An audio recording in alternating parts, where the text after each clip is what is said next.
নমস্কাৰ চাবিৰসকল ড্ৰিমছ অসমৰ নতুন ভিডিঅ'লৈ আপোনালোকক স্বাগতম জনাইছোঁ। আজিৰ ভিডিঅ'টোত আপোনালোকলৈ লৈ আহিছোঁ ইউনিফাইড পেঞ্চন স্কিম UPS নতুন পেঞ্চন স্কিম। এই যি নতুন পেঞ্চন স্কিম সদ্যহতে যি কেন্দ্ৰীয় চৰকাৰে ঘোষণা কৰিছে, এই নতুন পেঞ্চন স্কিমত কি সুবিধা আছে আৰু যিসকল কৰ্মচাৰী তেওঁলোকে কি সুবিধা লাভ কৰিব সবিশেষ আপোনালোকৰ সৈতে আলোচনা কৰিবৰ বাবে এই ভিডিঅ'টো লৈ আনিছোঁ। চ' আপোনালোকে ভিডিঅ'টো শেষলৈকে চাই যাব আৰু ভিডিঅ'টো চাই কেনে পালে কমেণ্ট কৰিবলৈ নাপাহৰিব আৰু যিসকল চাইবেৰিয়া চেনেলটো নতুনকৈ চাই আছে কাইণ্ডলি চেনেলটো ছাবস্ক্ৰাইব কৰিবলৈ নাপাহৰিব। আপোনালোকক জনাব বিচাৰিছে যে ইউনিফাইড পেঞ্চন স্কিম হৈছে এটা নতুন পেঞ্চন আঁচনি।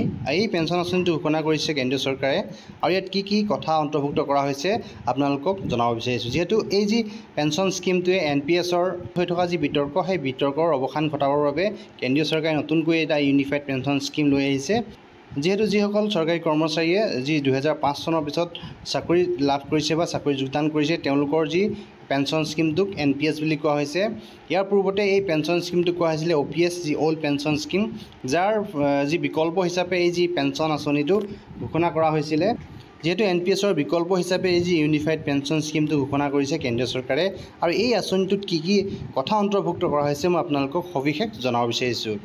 যিহেতু এক নম্বৰতে মই আপোনালোকক জনাব বিচাৰিছোঁ, কৰ্মচাৰীয়ে যদি কমেও 25 বছৰতকৈ বেছি চাকৰি কৰে তেতিয়াহ'লে চাকৰি শেষৰ 12 মাহৰ বেচিক পে'ৰ এভাৰেজ 50% যি পেঞ্চন লাভ কৰিব। যিহেতু এই যি UPS যি ইউনিফাইড পেঞ্চন স্কিম ঘোষণা কৰিছে, এই পেঞ্চন স্কিমত এজন চাকৰিয়ালে কমেও 25 বছৰ কাল চাকৰি কৰিব লাগিব আৰু 25 বছৰ চাকৰি কৰাৰ পিছত যিহেতু তেওঁ অৱসৰ ল'ব, অৱসৰ লোৱাৰ পিছতেই যি তেওঁৰ যি 12 মাহৰ চেলাৰী যি বেচিকৰ যি আধা যি 50% তেওঁলোকে পেঞ্চন হিচাপে লাভ কৰিব বুলি এই যি নতুন পেঞ্চন স্কিমত ঘোষণা কৰা হৈছে। 2 নম্বৰতে কি সুবিধা প্ৰদান কৰা হৈছে মই জনাব বিচাৰিছোঁ। যদিহে পেঞ্চনাৰজনৰ মৃত্যু হয় তেন্তে নমিনীয়ে পেঞ্চনৰ যি 60%ৰ তেওঁলোকে লাভ কৰিব। যিহেতু অৱসৰৰ পিছত যিজন কৰ্মচাৰীয়ে 50% তেওঁৰ যি দৰমহাৰ যি বেচিকৰ যি 50% পেঞ্চন পাই আছিলে, সেই 50% পেঞ্চনৰ যিহেতু তেওঁৰ যদি পেঞ্চনাৰজনৰ মৃত্যু হয় তেতিয়াহ'লে 60% তেওঁৰ যি নমিনী আছে বা নমিনী থাকে, সেই নমিনীয়ে 60% মৃত্যু পৰ্যন্ত সেই যি পেঞ্চন লাভ কৰি থাকিব এই নতুন UPS পদ্ধতিত। 3 নম্বৰতে কি সুবিধা আছে মই আপোনাক জনাব বিচাৰিছোঁ। যিসকলৰ কমেও 10 বছৰৰ চাকৰিকাল সমাপ্ত হৈছে কিন্তু 25 বছৰ হোৱা নাই, তেওঁলোকে প্ৰতিমাহে 10,000 টকাকৈ পেঞ্চন লাভ কৰিব। যিহেতু এই যি ইউনিফাইড পেঞ্চন স্কিম ঘোষণা কৰিছে, এই পেঞ্চন স্কিমত কমেও 25 বছৰ চাকৰিকাল কৰিব লাগিব বা চাকৰি কৰাৰ পিছত তেওঁৰ যি 12 মাহৰ যি বেচিক থাকিব, সেই বেচিকৰ 50% তেওঁ পেঞ্চন হিচাপে লাভ কৰিব। যদিহে তেওঁৰ চাকৰিকাল 25 বছৰ নহয় তেতিয়াহ'লে তেওঁ এটা ফিক্স পেঞ্চন লাভ কৰিব। সেই ফিক্স পেঞ্চনটো হৈছে 10,000 দিয়া হৈছে 10,000 টকাকৈ তেওঁ মাহে যি পেঞ্চন লাভ কৰিব। যদিহে তেওঁৰ চাকৰিকাল 10 বছৰৰ তলত হয় বা তেওঁ 25 বছৰ সম্পূৰ্ণ নকৰে তেতিয়াহ'লে তেওঁৰ যি পেঞ্চন 10,000 টকাকৈ লাভ কৰিব বুলি এই ইউনিফাইড পেঞ্চন স্কিমত ঘোষণা কৰা হৈছে। সুবিধা কি আছে মই জনাব বিচাৰিছোঁ। এই পেঞ্চনত DR বুলি এটা নতুন পদ্ধতি ঘোষণা কৰিছে আৰু DR হৈছে যি DR অলপ মিলাজুলা এটা অংশ বুলি কোৱা হৈছে। পিছত যদি এই DR বিষয়ে সবিশেষ আহে মই আপোনালোকক জনাবলৈ চেষ্টা কৰিম। যিহেতু বৰ্তমানলৈকে এই DR সম্বন্ধত সবিশেষ তথ্য আচলতে দাখিল কৰা নাই কেন্দ্ৰীয় চৰকাৰে। যিহেতু যিসকল OPS পেঞ্চনাৰ আছে, যি অল্ড পেঞ্চন স্কিমত যিসকলে পেঞ্চন লাভ কৰি আছে, তেওঁলোকে যিহেতু সাধাৰণ যি নৰ্মেল যি কৰ্মচাৰীসকলৰ যেতিয়া DA বাঢ়ে, তেওঁলোকৰ পেঞ্চনাৰসকলৰো DA বৃদ্ধি হয় আৰু তেওঁলোকৰ পেঞ্চনটো বৃদ্ধি হৈ থাকে। কিন্তু এই যি ইউনিফাইড পেঞ্চন স্কিমত এটা DA নহয়, আচলতে DR বুলি ডিয়াৰনেছ ৰিলিফ বুলি এটা আঁচনি ঘোষণা কৰা হৈছে। এই DRটো সবিশেষ তথ্য এতিয়ালৈকে ঘোষণা কৰা নাই। চ' মই আপোনালোকক ইয়াৰ বিষয়ে সবিশেষ জনাব নোৱাৰিম। যদিহে ভৱিষ্যতে যদি এই DRৰ বিষয়ে সবিশেষ তথ্য দাখিল কৰে কেন্দ্ৰীয় চৰকাৰে, মই আপোনালোকক জনাবলৈ চেষ্টা কৰিম।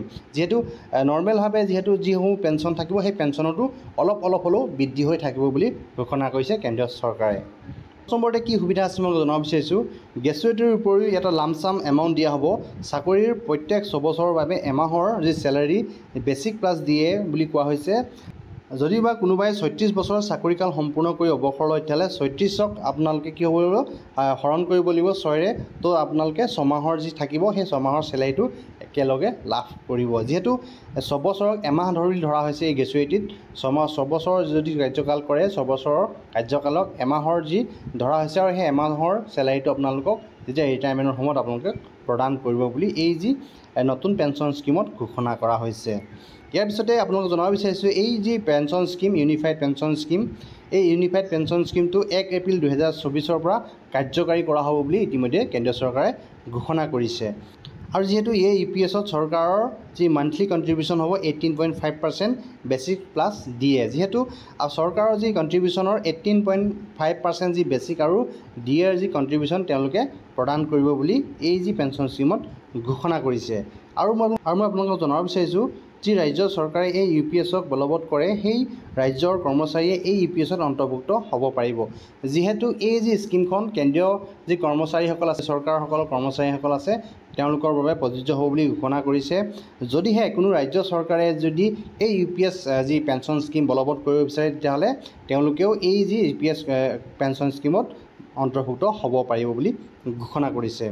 আৰু মই আপোনালোকক জনাব বিচাৰিছোঁ যে বৰ্তমানলৈকে পোৱা তথ্য অনুসৰি NPSৰ পৰা ইউপিএছত যোৱা কৰ্মচাৰীজনৰ নিজৰ ব্যক্তিগত সিদ্ধান্ত। যদিহে কোনো ব্যক্তি NPSত কৰ্মৰত হৈ আছে, যদি তেওঁ ইউপিএছত যাব বিচাৰে তেতিয়াহ'লে তেওঁৰ নিজৰ ব্যক্তিগতভাৱে তেওঁলোকে ইউপিএছলৈ যাব পাৰে। তেওঁ নাই বুলি তেওঁ NOC প্ৰদান কৰিব লাগিব আৰু তেওঁক ইউপিএছলৈ স্থানান্তৰ কৰা হ'ব NPSৰ পৰা। যদি NPSৰ ব্যক্তিজনে যদি ইউপিএছলৈ যদি যায় তেতিয়াহ'লে সেই NPSত জমা হোৱা ধনখিনিৰ কি হ'ব সেই সবিশেষ এতিয়ালৈকে জনোৱা নাই।